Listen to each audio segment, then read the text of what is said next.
오늘의 주제에 대해서 간단히 설명하면은 현대사를 바꾼 인물 및 사건을 조사한다 라고 하는 거예요. 그래서 우리가 지금 한국사 현대사 부분을 배우고 있잖아요. 그래서 이 현대사 부분에서 내 진로 직업과 관련된 대표 인물 그리고 내 진로 직업과 관련된 주요 사건을 여러분들이 조사해서 보고서로 작성하는 시간입니다.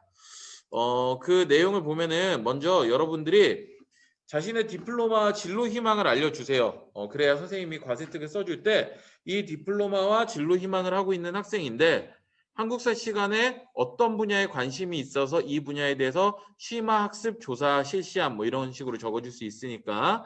근데 여기서 이제 많이 하는 질문들이 뭐냐면은 선생님 저는 아직 진로 희망 분야가 명확하지 않습니다. 라고 하는 학생이 있어요. 그리고 뭐 듀얼로 하고 있는데 어느 쪽을 해야 될지 모르겠어요. 라고 하는 학생들이 있는데 고민하지 마세요. 그냥 자기가 가장 깊이 있게 생각하고 있는 부분을 실시하면 됩니다. 그랬을 때 생기부에 적히면 저 어떻게 해요? 저 역사교사라고 적어놨는데 나중에 경찰 될 거예요. 라고 이렇게 바뀌는 학생들도 있는데 선생님이 입학사정관을 만나보면은 진로 희망이 3년 동안 모든 생기부에 똑같이 적혀 있는 학생들보다는 진로 희망에 대해서 충분히 고민하고 그를 위한 실천 및 노력을 하는 것이 훨씬 더 중요하다고 합니다. 그래서 그런 거 걱정하지 말고 본인이 가장 고민하고 있는 것에 대해서 적어주면 될 것 같아요. 자, 이것을 완성하면은 그 앞쪽에 먼저 자신의 희망 진로와 관련된 인물을 조사합니다. 만약에 선생님이 역사교사를 꿈꾸고 있는 고등학교 2학년이라고 하면은 선생님은 희망진로와 관련된 대표적인 한국사 인물로 유홍준 교수님을 선정할 것 같아요. 선정 이유는 나의 문화유산 답사기라는 책이 우리나라 많은 사람들에게 역사에 관심을 갖고 조금 더 즐겁고 쉽게 다가갈 수 있는데 기여를 했다라는 것을 선정 이유로 삼았고 인물에 대한 소개를 하다 보니까 가장 특징적인 건 사학을 전공하시는 분이 아니라 미학을 전공하시는 분이다 보니까 이렇게 문화재로부터 역사를 다가갔구나라는 것을 알게 됐다. 이런 것들을 적어주면 좋습니다. 이 인물 조사를 할 때 여러분이 가장 주의해야 될 게 첫 번째는 뭐냐면은 한국사 배우고 있으니까 우리나라 사람으로 해주세요. 그리고 두 번째는 시기별로 여러분이 현대사를 배우고 있으니까 일제강점기 1945년 이후부터 그리고 지금까지로 하면 좋을 것 같습니다. 근데 너무 최근의 인물은 하지 마세요. 왜냐면은 여러분이 1, 2년 사이에 그 평가가 어떻게 바뀔지도 몰라요. 그러니까 뭐 옛날에 선생님 예를 들면은 나는 대통령이 되고 싶은데 우리나라 최초의 여성 대통령 박근혜를 롤모델로 삼고 있다. 라고 이렇게 적어놨는데 1, 2년 후에 어떻게 돼버렸어? 이게 구속돼 버렸잖아. 그랬을 때 안 좋으니까 이미 평가가 어느 정도 수준까지 올라온 이런 인물을 선정하면 좋겠고 또 많이 질문하는 게 1930년생이야. 근데 주로 활동했던 게 50년, 60년생, 60년도면은 그거는 상관없습니다. 그래서 현대사에 관련된 그리고 우리나라 사람으로 인물을 선정하면 좋을 것 같아요. 자, 인물을 선정했으면 역시 그와 관련된 사건. 이 사건에서는 인물과 관련된 사건을 해도 좋고요. 아니면은 그 별개의 사건을 해도 좋습니다. 내가 역사교사를 꿈꾸는 데 있어서 우리나라의 현대사에서 가장 중요한 거는 역사바로 세우기라는 그 사건이 중요하다라고 하면서 왜냐하면은 이러한 것을 통해서 5.18 광주 민주화운동이라든가 4.19 혁명 이런 것들이 바로잡힐 수 있었다. 선생님은 이런 조사를 할 것 같았어요. 그래서 여러분이 희망 진로와 관련된 대표적인 사건을 조사하면 좋을 것 같습니다. 자, 여기까지 하면은 우리가 1학년 때 했었던 진로 탐구 대회랑 거의 유사하죠.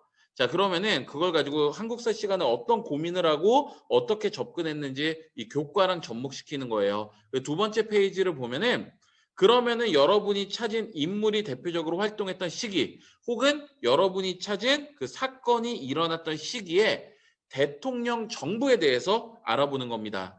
그래서 만약에 선생님은 역사 바로 세우기라는 시기의 대통령 정부는 김영삼 대통령을 선정합니다. 왜냐하면 김영삼 대통령은 전두환, 노태우, 그 전에 박정희까지 이루어지던 약 한 30여 년간의 군부 정권이 끝나고 처음으로 군인 아닌 사람이 대통령이 된 시기예요. 그러다 보니까 많은 것이 이제 억압적이고 탄압적인 것에서 벗어날 수 있었죠. 그래서 이 김영삼 대통령 시절에 있었던 다양한 정책들, 그 정책들 중에서 내가 조사하고 싶은 대표적인 정책을 두 가지 정도 요약을 해서 적으면 좋을 것 같아요. 자, 그 다음에 마지막으로는 내가 앞에 조사했던 인물과 그리고 내가 앞에 조사했던 사건이 그 당시에는 어떠한 평가를 받았고 이것이 훗날 다시 어떻게 재평가 받았는지 한번 쭉 연관해서 보는 거예요. 그래서 예를 들면은 네이버 뉴스 라이브러리라는 이 사이트 들어가면은 여러분이 옛날 신문 찾을 수 있거든요. 그래서 키워드 검색으로 역사 바로 세우기를 검색하면은 1990년대 중반에 1990년대 중반에 이렇게 역사 바로 세우기에 대해서 신문 기사가 쭉 나옵니다. 그랬을 때 몇몇 언론사는 실제로 이 역사 바로 세우기가 진보 세력 혹은 뭐 사회주의 세력들의 역사 왜곡이다라고 하면서 엄청나게 비판을 한 사람도, 비판하는 기사도, 비판하는 언론사도 실제로 존재해요. 그래서 그런 것들이 그 당시에 대중들의 눈에는 어떻게 보였는지 그 당시 과거로 돌아가서 한번 이 훗날 역사가 어떻게 바뀌는지 흐름을 이해하는 데 도움을 받을 수 있을 것 같습니다. 자, 그래서 이렇게 간단해요. 여러분이 뭐 특별하게 생각을 적거나 뭐 창작을 하는 것이 아니라 자료를 조사하고 그에 대해서 보고서를 작성하는 것이라서 어렵지 않을 겁니다. 자, 시간은 이번 주 금요일까지고 선생님이 원래 블록 시간에 끝내는데 우리가 온라인으로 하다 보니까 조금 더 시간을 줬어요. 하다가 모르는 거 있으면 큰 산의 쪽지로 선생님께 질문을 하기 바랍니다. 네, 일단 선생님이 대표적인 설명을 여기서 마치고 혹시 질문 있는 사람 있습니까?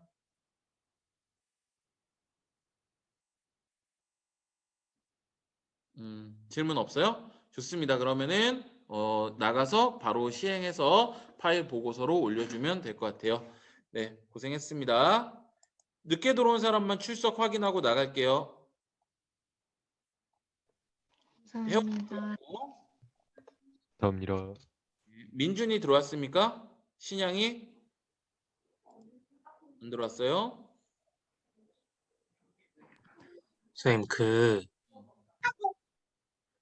몇 년대부터 몇 년대까지 되는 거예요? 1945년부터 한 2000년대 초반 정도까지 하면 좋을 것 같아요. 2010년 정도? 알겠습니다. 네.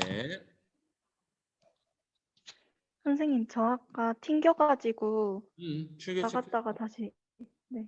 그리고 지난주에 음, 저 여기 못 들어가지고 쪽지 남겼었는데 음. 혹시 보셨나요? 제가 한 10분 정도 늦게 들어왔는데 줌이 없어가지고. 그랬어? 내 쪽지를 답장 안 해줬어, 선생님이? 네. 그래, 그러면 선생님 한번 보고 확인해 볼게. 네, 감사합니다. 음.